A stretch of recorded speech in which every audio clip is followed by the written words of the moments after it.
Hey folks, if you're looking for in-depth indie reviews, you're in the right place, and today is going to be a bit of a doozy since I decided to dive into Behaviour Interactive's Behaviour Maker, a hybrid title which combines first-person action infiltration and strategic base building. Though I'd argue it's less bases and more sadistic death traps, which begets a whole new question. Was this a marvel in the making, or did this base builder bask in bad behavior? I'm your host, Arlyeon. Let's find out together. Mankind is on the verge of extinction, ravaged by a virus that erodes the very building blocks of life. And yet, as dreadful as that prospect may seem, a small sliver of hope remains in the form of the Chimera. This malformed abomination has the ability to process GenMat, untainted genetic material, into potential research for a vaccine. Provided, of course, that its loyal custodians can harvest it from the various archives scattered throughout the wastes. And that really does seem to be the extent of the storyline so far, since regardless of how much GenMat I fed to the Chimera or missions I ran, I didn't seem to unlock more in the way of lore, beyond the occasional bits of dialogue that a member of your base team had to say. Maybe there's more to explore in that regard, but, well, here's the thing. Mechanically speaking, as of writing this review, Behaviour Maker is broken. That's right, we're kicking this section off with a doozy because my attempts at playing this game were so colossally effed that it was essentially Rule 34 material. Seriously, my efforts to play this game were so cursed, the game actually gave up the ghost on me twice before I managed to get into its guts and properly give it a go. See, there's currently a really weird bug in this game, which causes it for some people to lock up if you remain in the hub for any real period of time. Wanna talk to an NPC or try to get an idea of things you can upgrade? Maybe even just take in the sights. Either be very quick about it, or you risk the game freezing to such an extent that it requires closing it down via Control-Alt-Delete. And even then, there's absolutely no guarantee it won't just freeze up in the next 15 seconds anyways. Frankly, the few times it crashed were actually a relief, since it meant the process at least ended without me needing to manually shut it down.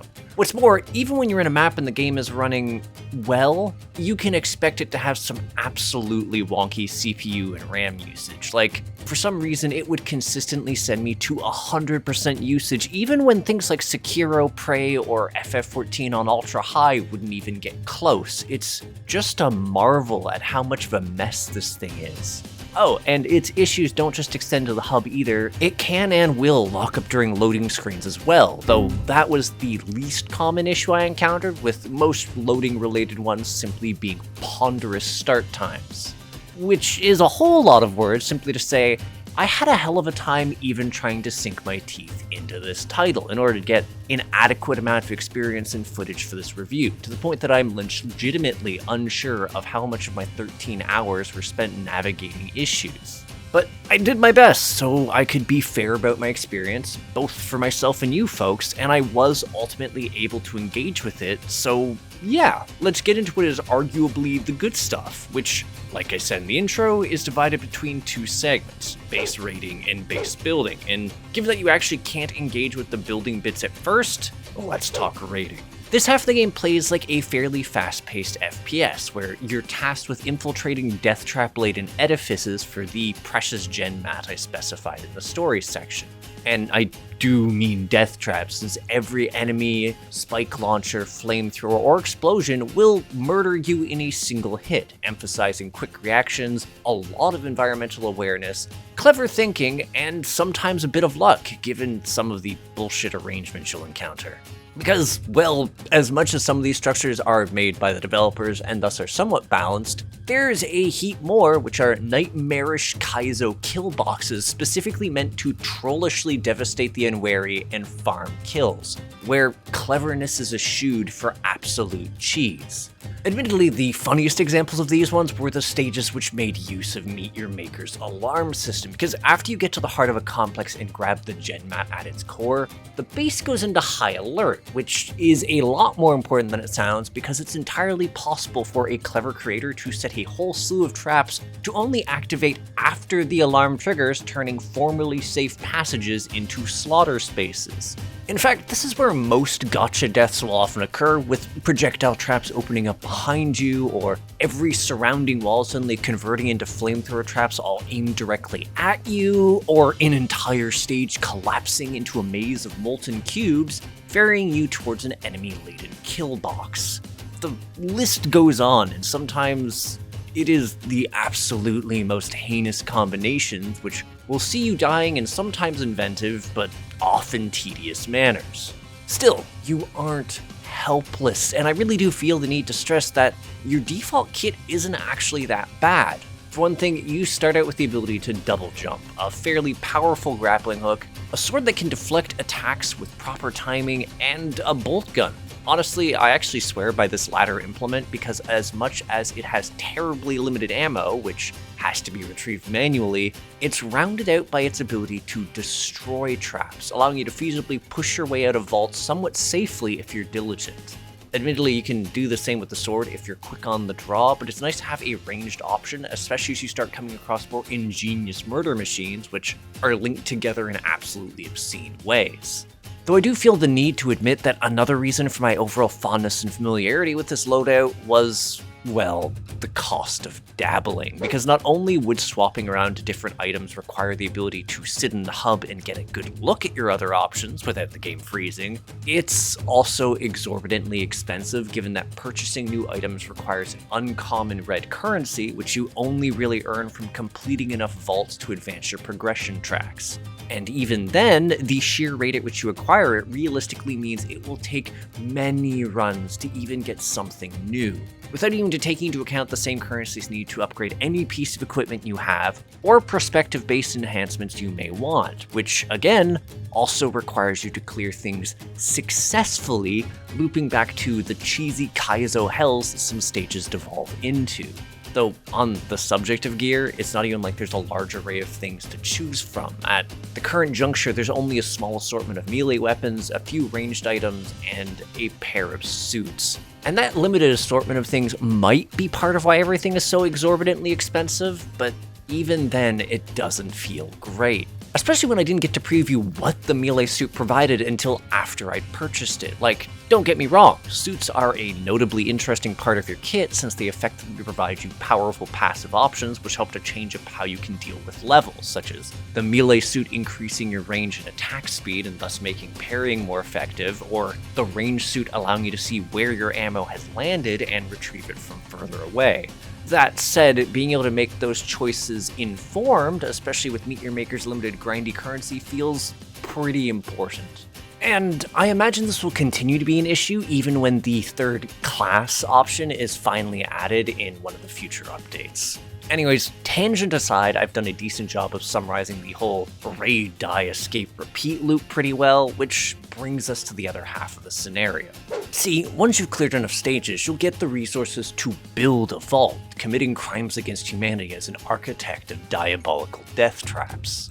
Admittedly, given that this system does primarily reward you for player kills rather than what players rate a stage as, this does tend to slant what the meta is insofar as stage design, which is to say, engineering potentially cheesy kill boxes. That said, you're not actually limited to that. Over the course of my 13 hours of playtime and 50 successful raids, I've encountered a fair number of legitimately clever encounters, and many a brutal map which provided grueling difficulty that still kept a certain degree of fairness compared to some of its more gimmicky peers.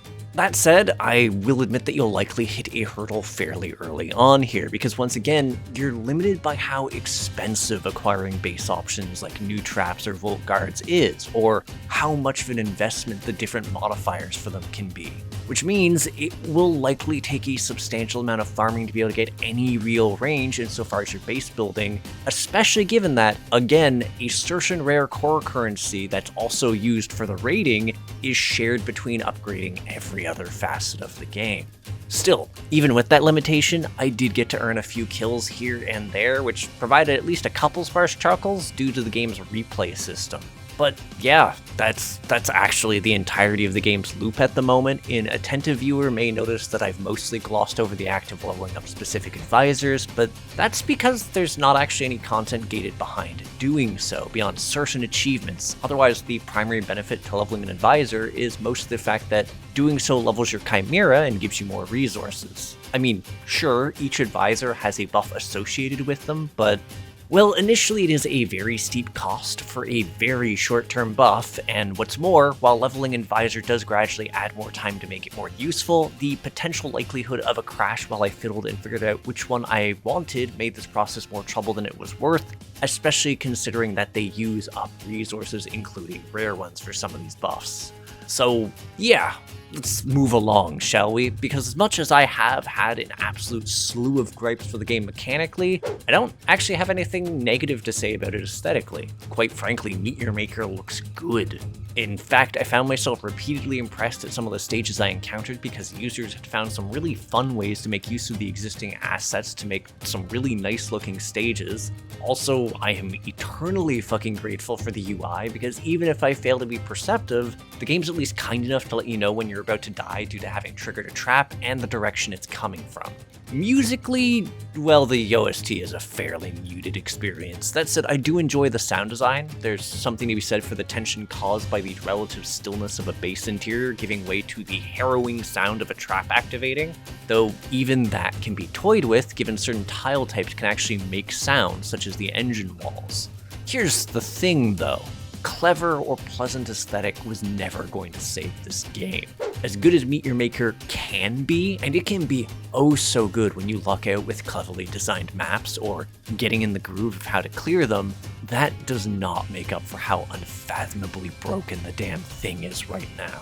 It really does say something when I can check the Steam forum, ask around about the bugs I was having, find out I'm not alone, but also get absolutely zero help insofar as fixing this, essentially relegating my experience to one that was eked out despite everything. No matter how satisfying a potential run might be, such as the few times where I threw caution to the wind and wove reckless paths through grappling hooks and blaster fire armed with nothing but a sword and parries, the potential finesse of speedrunning a vault did not make up for yet another goddamn crash. And it's for that reason, at least at this juncture, I can't really recommend this game because of the potential likelihood that it simply won't work. Which is to say, Meet Your Maker earns a crit fail rating, despite the things it does right. And here's the thing, it does do things right. Despite the limited player customization, the somewhat limited base building options, and the absolute heaps of grind, I actually found myself having a lot of fun. The game could feel really rewarding at times when I found myself tactically dismantling a devious death trap or alternatively, rushing through twisting tunnels with reckless abandon and frayed nerves. Tack on the actual good chunks of developer and user-based content and a co-op system that allows you a bit more leeway in how to tackle stages, and you have the recipe for something good to play either on your downtime or with friends spectating your every failure. I unironically had a heap of fun when I was going through the final handful of stages alongside Hop. And yet, that experience was ultimately undermined by a singular element, a looming anxiety that the game was going to lock up or freeze at the end of every stage. Hopefully, the game will stabilize in time. If you're one of the lucky ones not affected by whatever anomalous malfunction cursed me and many others, there's something genuinely interesting there that has some great potential. But again, so much of my time navigating this game felt cursed. And also, there is just so much grind built into this game, even while its current selection is limited. But yeah, that is my coverage of Meet Your Maker, so thanks for tuning in. If you agree, disagree, or just have something to say to me, feel free to comment. And if you enjoy my efforts to create new indie reviews, interviews, and gaming content, hit the subscribe button and the bell. For the Discord savvy folks, there's a link to my community, the Crit Hit Cauldron, in the video description, and to my Patreon so you can support me and the other members of Crit Hit. Also to my Twitch if you want to see me get dunked on indie games live when I get back to it. That said, I'll catch you on the next episode of Crit Hit. Take care till then, folks.